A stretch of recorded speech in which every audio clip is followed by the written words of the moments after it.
Big up everybody we check in. Remember to like, share, comment and subscribe. Now after the Prime Minister made a statement, and then we hear Horace Chang saying that 2 MPs were set to retire. We hear one of them fouled out and I say he wasn't aware of his own retirement. It sound like them a try tell him to retire. Now one MP where them say look like nobody in the party can talk to, and Mr. Warmington.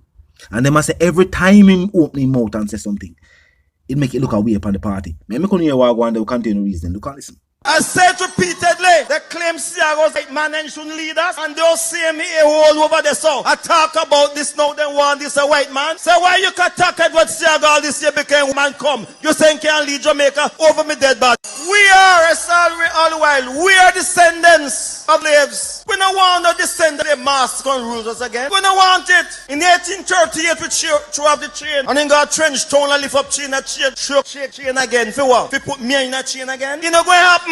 Jamaicans are so stupid. What we need to do, put him back on the banana boat and send him back to England. What I want to say tonight, England have 5 prime ministers in 2 years because they can't find nobody. So this Englishman, if he want a prime minister, go England, they can't find nobody up there. They might use him. A country who have 5 prime ministers in 2 or 3 years, can't find nobody. So I better go knock on Englishman door and say, Mr. King, may I come, and left us alone. We just saw, we stand for Holness. You stand for Desmond. We work together for the Jamaica party to ensure victory is secure. Thank you, my. You hear some stupid nonsense coming out about Paul saying this and Paul saying that?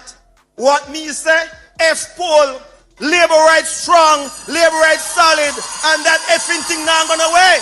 You hear me? Those polls are paid for by PNP. And the PNP pay for it, you go and get PNP poll. I was on Cliff Hughes' program some weeks ago, we know and talk to press. And he asked me, and I said, look, I'm in this thing now 56 years.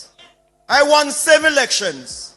And I can tell you, what they're saying is not what I'm feeling on the ground. Totally not. And regardless of what they want to say, Andrew Holness and Labour Party will do the 3rd term. Now the opposition has said this cannot be allowed to just happen. They must say the Prime Minister have to talk to Mr. Warmington. No, me not see it happen. Me not see them a tell Mr. Warmington to do nothing. Is a man we can't talk to. And be elected by the people. The Prime Minister couldn't even tell him to come out of Parliament. Because unless them are going to elect somebody else, them are going to do something, find something in the constitution for call some election name constituency or something. Them couldn't nothing about it. Plus him already was a member of the party. And them no want the opposition to win Mr. Warmington constituency. So them just leave Mr. Warmington alone. Surprising though, that when we hear the Prime Minister that talk about certain MPs, and then all of a sudden we hear say some MPs are retiring. Because we hear Ardley Shaw's statement at a rally, and we hear him give him support to another candidate of the party. So him in agreement, he might retire for true. He must step away from representational politics for true. But we hear other MPs, I said them never aware, them never plan to retire. So how is it that Horace Chang forward out and I tell people say MPs are retire, we no plan for retire? It sound like going forward in the next general election, the government, I wonder if, based on what going, if the people are still in full support of the party. And of course, recent elections and recent, situations, the government is saying that them feel like them ready and them are going to win the general election. Them are saying them now feel confident based on what going in recent days that yes, they are the party that is going to win. The opposition has said nothing like that. And some people are even in agreement. Some people are saying true. There's no way the government could still win a general election. Tell me what you think.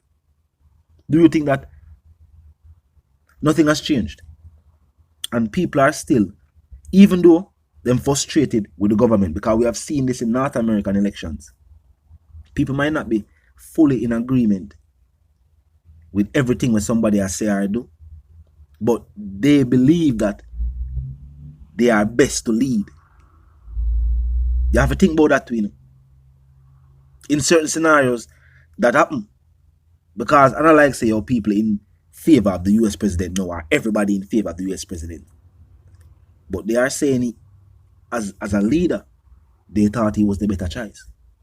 And even them never plan for vote. Them believes that people would see him as the better choice too also. So is there a scenario now where I saw Jamaican elections, and as you know, I one party versus the other party. But to hear some people I say, to some people make it look, it is not one individual versus another individual, unless we are talking about the leaders of the party. So is it a scenario now where people believe that the Prime Minister is best suited to lead? Or do people believe, say, we have to give Mark Golding a chance? All this talk of Mark Golding being linked to the UK, truth be told, some people still believe, say, if we had stronger ties with the UK, where people could have traveled to the UK for work and wherever else,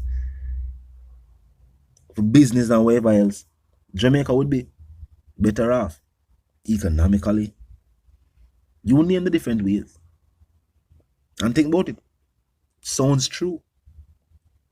All we elected officials that talk about Republican this and that, and the best days are the when people are just travel. And most of us were not alive to see it. But based upon what we hear, yes, some people never make use of the opportunity, but that was clearly an opportunity that benefited Jamaica. So who knows? If Mark Golding can strengthen relations with the UK, maybe people would have vote for him based even just on that. Like, think about it. If any one of these leaders did fall out and say, yo, based on their relation with a particular first world country, them go link with them strongly, and people will be able to just travel to these countries, pan them passport for work, and you know what I mean? Things of that nature. That person they would have win instantly. You know, because of bureaucracy, that can't just happen. Or can it? We don't know. Recently we hear Canada say, for any individual who has traveled there already, for business or whatever, them credit does go back there again. So, who knows? Maybe one of them people need to go talk to Canada about something like that. And then maybe it will be clear to the people who are going to win. But tell me what you think about Mr. Warmington. I say, I know the opposition say, you know, people in support of the opposition say, yo, how can an elected official be allowed for those say them thing about somebody else who is an also one other elected official? Because some people are pointing out to the fact that them being public figure, they are always up for scrutiny. You know what I mean? But the fact that Mr. Warmington is also an elected official, they must say, yo, why would he do this? Some people say that's just Warmington being Warmington. And on the first we hear him say some things that we are say, yo, at the first we hear an elected official just speak like that, just attack in mind. But at this point now, Warmington is known for that. Talk to me in the comment section, tell me what you think. If you're new to the channel, as I pass through, click the subscribe icon, then the bell icon. And also tell me what you think. But wait, Warmington I say. You know what I mean? And is the opposition justified now? They might react to the statements they may make. As I say, talk to me in the comment section. And of course, until we reason again my sentiments for you and yours, if you want to live, love, and prosper, if you want to stay tuned.